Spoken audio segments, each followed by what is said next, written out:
जय हिंद साथियों, स्वागत है आपका अपने learning platform edu study Google पर। इस वीडियो में हम मैथ्स के इंपॉर्टेंट टॉपिक नंबर सिस्टम के बारे में पढ़ेंगे, जिसमें हम देखेंगे कि नंबर सिस्टम से किस प्रकार के प्रश्न बनते हैं। यह वीडियो बेसिकली नवोदय विद्यालय के बच्चों के लिए है। उनके एग्जाम को देखकर यह वीडियो बनाई जा रही है। नंबर सिस्टम को पढ़ने से पहले हमें कुछ संख्याओं का ज्ञान आवश्यक है, जिसके माध्यम से हम नंबर सिस्टम को काफ़ी सरलता से समझ सकते हैं। सबसे पहले हम देखते हैं कि संख्याओं में कौन कौन संख्या हमें पता होनी चाहिए। जैसे कि यह पता है पूर्ण संख्या। पूर्ण संख्या पूर्ण संख्या क्या होती है? वे संख्याएं जो शून्य से शुरू होकर अनंत तक जाती हैं क्या कहलाती हैं? हमारी पूर्ण संख्याएं। इसके हिसाब से इसकी परिभाषा क्या हो सकती है? वे संख्याएं जो शून्य से अनंत तक जाती हैं, अनंत तक जाती हैं, क्या कहलाती है? हमारी पूर्ण संख्या कहलाती है। जैसे 0, 1, 2 से अनंत तक। अनंत क्या होता है? जहाँ तक हम गिन नहीं सकते वो क्या कहलाता है? हमारा अनंत कहलाता है। दूसरी संख्या क्या है? पूर्णांक, प्राकृत संख्या।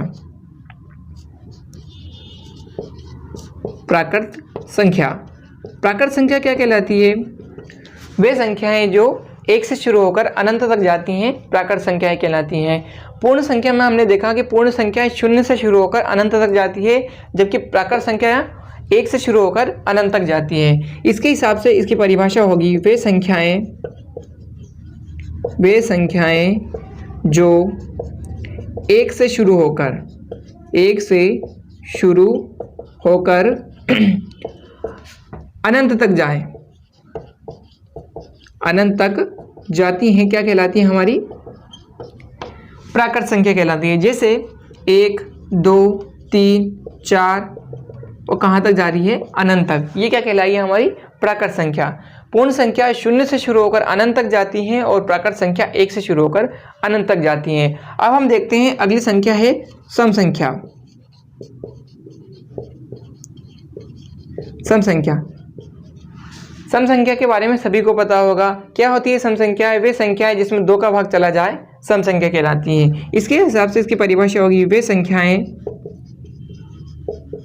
जिसमें 2 का भाग चला जाए, 2 का भाग चला जाए, सम संख्या कहलाती हैं। इसके अलावा भी हम ये कह सकते हैं कि वे संख्याएं सम संख्या है जिनके इकाई अंक पर, कहाँ पर? इकाई अंक पर क्या आना चाहिए? इकाई अंक पर 0, 2, 4, 6, 8 आना चाहिए। वो क्या है? हमारी सम संख्या। उदाहरण के लिए हम देखते हैं, उदाहरण जैसे 1, 2, 3, 4। इसके पीछे 4 आ रहा है जो कि इसमें है, इसलिए यहाँ क्या है? सम संख्या है। दूसरा एग्जांपल है 1, 0, 0, 2, 4, 5। इसके पीछे 5 आ रहा है, लेकिन हमारे इस तालिका में 5 नहीं है, इसलिए यह क्या है? एक सम संख्या नहीं है। यदि इसके पीछे हम 6 लिख देते हैं तो यह सम संख्या है। अब हम देखते हैं विषम संख्या। विषम संख्या क्या होती है?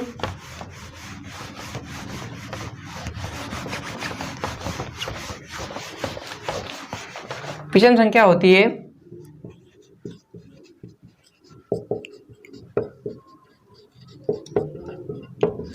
वे संख्याएं जिसमें 2 का भाग नहीं जाता है, वे विषम संख्या कहलाती हैं। इसकी परिभाषा होगी वे संख्याएं जिसमें 2 का भाग पूर्ण रूप से नहीं जाता है, पूर्ण रूप से नहीं जाता है, वे क्या कहलाती हैं? विषम संख्या। या फिर ये भी कह सकते हैं हम कि जिनके इकाई अंक पर 1, 3, 5, 7, 9 हो, वे क्या कहलाती हैं? हमारी विषम संख्याएं कहलाती हैं। यहाँ तक हमने पूर्ण संख्या, प्राकृत संख्या, सम संख्या और विषम संख्या के बारे में पढ़ लिया है। अब हम पढ़ेंगे भाज्य संख्या। भाज्य संख्या क्या होती है? भाज्य संख्या वे संख्याएं जिसमें एक का भी भाग चला जाए तथा स्वयं उसी संख्या का भाग चला जाए, इसके अलावा किसी अन्य संख्या का भी भाग चला जाए, वह भाज्य संख्याएं कहलाती हैं। या फिर हम इसको ऐसे कह सकते हैं कि जिसके दो से अधिक ज़्यादा फैक्टर हो या फिर गुणनखंड हो, वो क्या कहलाती हैं? हमारी भाज्य संख्याएं। इसकी परिभाषा क्या होती है? वे संख्याएं जिनमें एक तथा स्वयं मतलब जो संख्या रहती है वो स्वयं के अलावा अन्य से भी भाग चला जाए,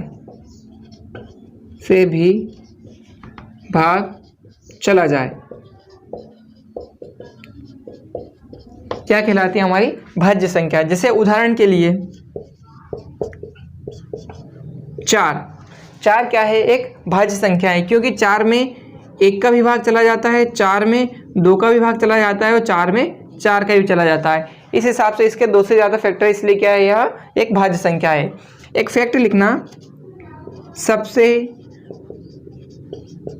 छोटी भाज्य संख्या 4 है।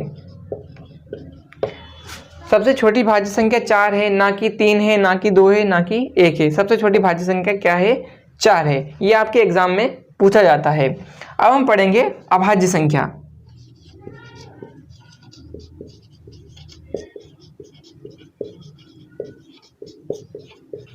अभाज्य संख्या क्या होती है? वे संख्याएं जिसमें एक तथा स्वयं के अलावा किसी अन्य से भाग नहीं जाता है, वे अभाज्य संख्या कहलाती है।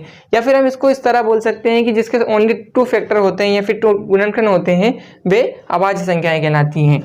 इसकी परिभाषा क्या हो सकती है? वे संख्याएं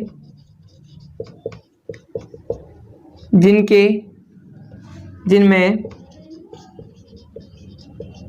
एक तथा स्वयं के अलावा, मतलब वही संख्या स्वयं के अलावा किसी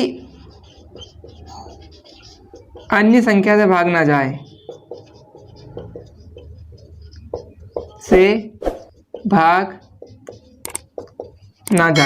वो क्या कहलाती है? हमारी अभाज्य संख्या।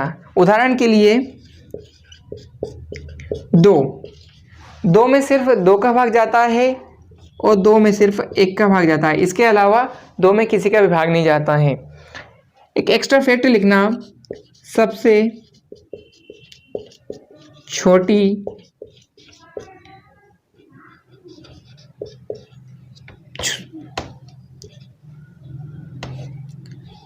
अभाज्य संख्या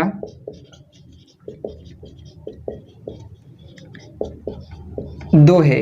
ये भी आपके एग्जाम में पूछा जाता है कि सबसे छोटी भाज्य संख्या कौन सी, सबसे छोटी अभाज्य संख्या कौन है। अब हम पढ़ेंगे परिमेय संख्याओं के बारे में। परिमेय संख्याएं क्या होती हैं उसको हम देखते हैं।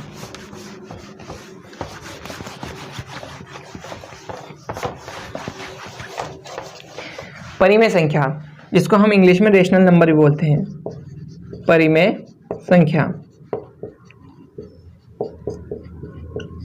वे संख्याएं जिसे हम p/q के रूप में लिख सकते हैं, वे परिमेय संख्याएं कहलाती हैं। वे संख्याएं जिनको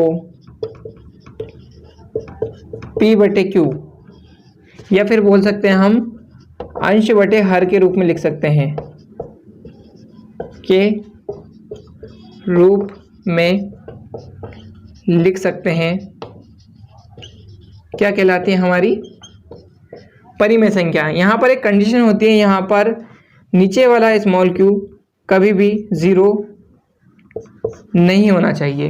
अगर यहाँ पर हर अगर 0 होता है तो वो परिमेय संख्या नहीं होती है। उदाहरण के लिए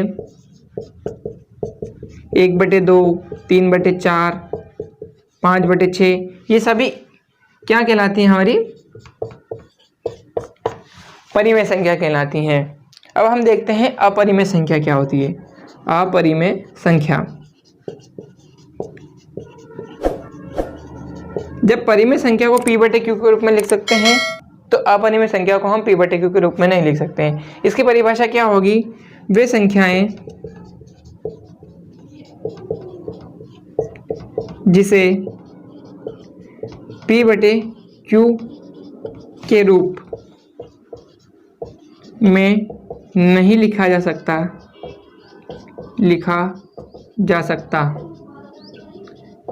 वे क्या कहलाती हैं? हमारी अपरिमेय संख्या। जैसे पाई का मान क्या होता है? 3.1416 और ये चलता ही रहता है, इसका मान कभी खत्म नहीं होता, इसलिए कभी भी इसके हर के रूप में हम संख्या नहीं लिख सकते। यह कौन सी संख्या कहलाती है? हमारी अपरिमेय संख्या। इस वीडियो में हमने नंबर सिस्टम में कुछ इंपॉर्टेंट संख्याओं के बारे में पढ़ा है। अगली वीडियो में हम नंबर सिस्टम के कुछ सवाल देखते हैं। Thank you.